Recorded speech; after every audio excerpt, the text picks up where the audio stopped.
Bonjour François Asselineau. Bonjour.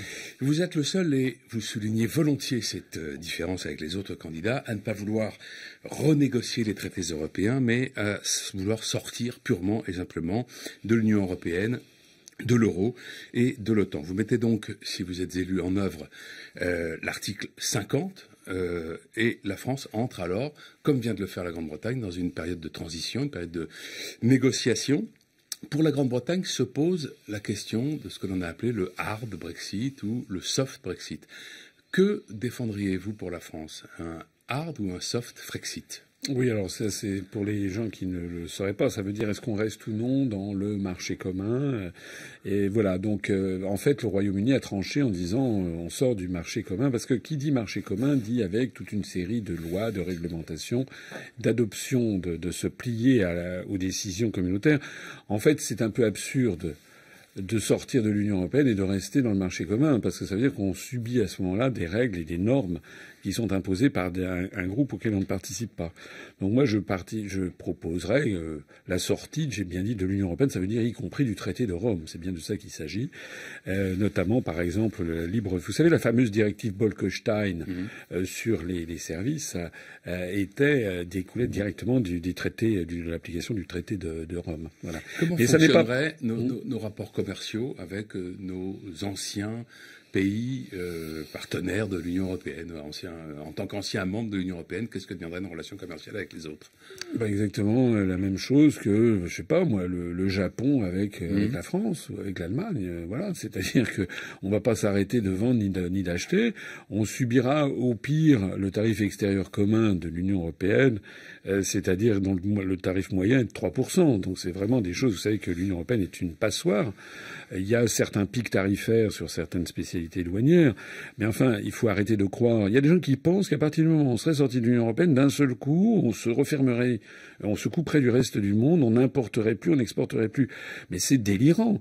Regardez ce qui se passe avec les pays que je viens de citer. L'ensemble des pays du monde commercent avec les pays de l'Union européenne.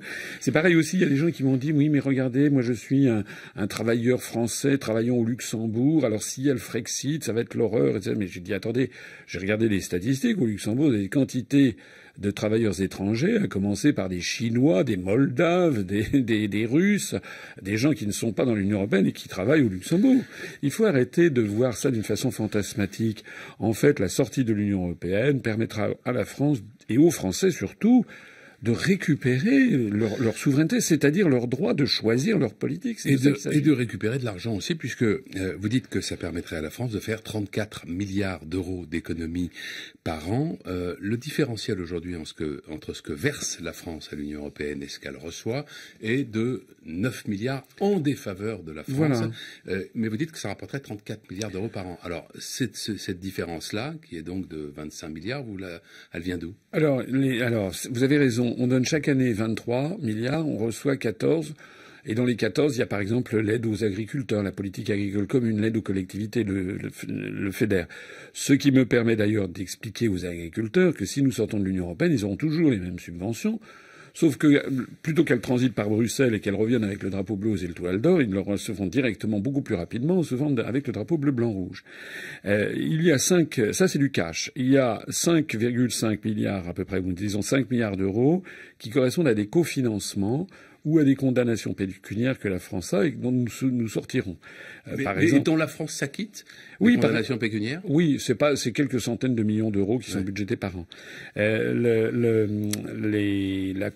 cofinancements, par exemple, ça veut dire, on nous dit, mettez au pot pour avoir, par exemple, le Lyon-Turin, la liaison Lyon-Turin, que d'ailleurs tous les ministères français, que ce soit les finances, l'équipement, etc., et les banques, tout le monde pousse des cris d'orfraie en estimant que ce projet n'est pas viable, mais c'est l'Union européenne qui en a ainsi décidé.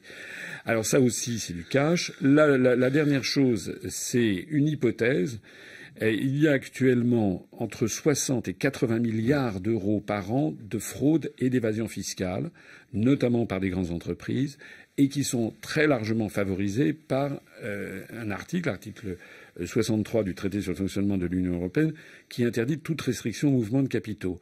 Ça permet à des très grands groupes industriels ou de services, notamment par des jeux d'écriture, de faire apparaître des bénéfices, mettons au Luxembourg où il n'y a quasiment pas d'impôt sur les sociétés, c'est le fameux scandale LuxLeaks, et de faire apparaître quasiment des déficits ou pas de bénéfices en France et donc de ne pas payer d'impôts. Ça s'appelle de l'optimisation fiscale. Et vous en récupérez moi, j'ai prévu d'en récupérer 20 milliards sur 80, c'est-à-dire un quart. Vous voyez que je suis assez modeste. Donc ça fait des sommes très considérables et qui sont récupérées sans que les Français en pâtissent. Ça, c'est très important à le comprendre. Et puisqu'on en a parlé d'argent et qu'on parle de la Turquie ces jours-ci, permettez-moi, par exemple, de souligner, parce que les Français ne le savent pas, la Turquie doit entrer dans l'Union européenne parce qu'en fait, c'est les États-Unis qui le veulent, qui le poussent. Enfin, c'est très théorique. Les négociations sont assez peu avancées. Oui, les négociations sont assez peu avancées, mais il y a quand même toute une série de chapitres qui ont été ouverts ça s'appelle la procédure vous savez, d'entrée, donc de mise à niveau. Et dans le cadre de la procédure de mise à niveau de la Turquie pour qu'elle entre dans les traités européens, l'Union européenne a versé depuis 10 ans plus de 6 milliards d'euros à la Turquie de fonds de mise à niveau. Et comme la France paye à peu près 1/6 du budget européen, ça veut dire que les Français, sans qu'ils le sachent, depuis 10 ans, ils ont versé à peu près 1 milliard d'euros à la Turquie, c'est-à-dire 100 millions d'euros par an. Permettez-moi de dire qu'à partir du moment où maintenant M. Erdogan est en train de dire qu'il va faire un bras d'honneur à la Turquie, on peut estimer que c'est 1 milliard d'euros. À l'Europe, vous voulez dire? À l'Europe. Oui. À la Turquie, c'est une autre question. C'est une autre question. La politique intérieure, comme il a dit qu'il allait faire c'est quand même 100 millions d'euros par an qui ont été jetés par la fenêtre. Et rappelez-vous ce qui se passe actuellement en Guyane. La Guyane, elle est à feu et à sang parce que le gouvernement une des raisons, c'est que le gouvernement a promis un plan de construction de collèges de 500 millions d'euros sur 10 ans, parce qu'il y a une très forte démographie en Guyane, et ils n'ont pas vu le début des premiers euros. C'est-à-dire qu'on n'a pas les moyens de mettre 50 millions d'euros par an dans un département français comme la Guyane, et on a donné, sans que les Français le sachent, 100 millions d'euros par an à la Turquie pour qu'elle entre dans l'Union européenne alors que les Français n'ont même pas été consultés. Alors, vous proposez, on n'aura pas le temps d'évoquer tout, mais vous proposez 3 grands débats nationaux organisés, dites-vous, de façon loyale et qui seront suivis chacun par un référendum. Il y en aura un notamment sur la dette, un sur la politique énergétique et un sur l'immigration. Sur l'immigration, quelle est la nature du débat et quelle est la question que vous posez lors du référendum? Alors, dans ces référendums, je voudrais, moi, mon action politique depuis que j'ai créé ce mouvement, c'est je m'adresse à l'intelligence des Français. Je m'adresse pas au cerveau reptilien. Je m'adresse à leur intelligence. Et je considère que sur l'immigration, c'est un sujet très difficile parce qu'il touche des êtres humains, que personne ne quitte son pays par plaisir.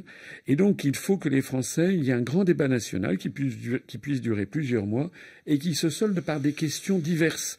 Par exemple, demander aux Français est-ce que oui ou non ils veulent que la France reste dans Schengen. Vous savez que Schengen et l'Union européenne sont deux choses disjointes.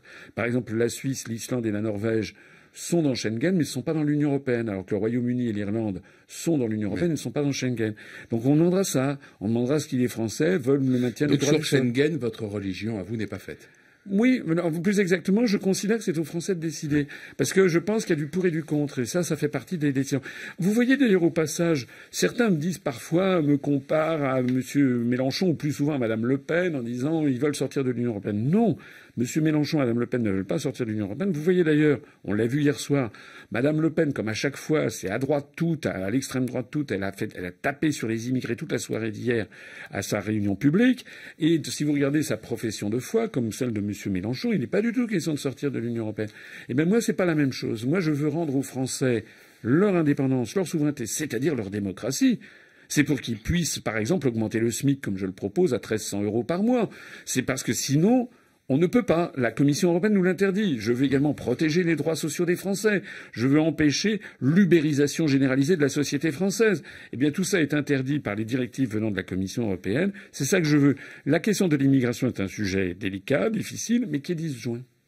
D'un mot, en quelques secondes, quel est votre objectif dans cette campagne? C'est d'avoir un score suffisamment important pour peser au deuxième tour, que votre voix compte? Écoutez, moi je suis comme tous les candidats, je pense, c'est-à-dire je veux faire un score très important et à la différence de certains, je pense que je vais faire un score qui va vraiment surprendre parce qu'il ne faut pas croire aux sondages et aux pseudo-votes utiles, il faut vraiment se mobiliser sur ses convictions. Vous allez voir, je pense que je vais faire la surprise au premier tour. Merci François Asselineau, bonne journée. Merci.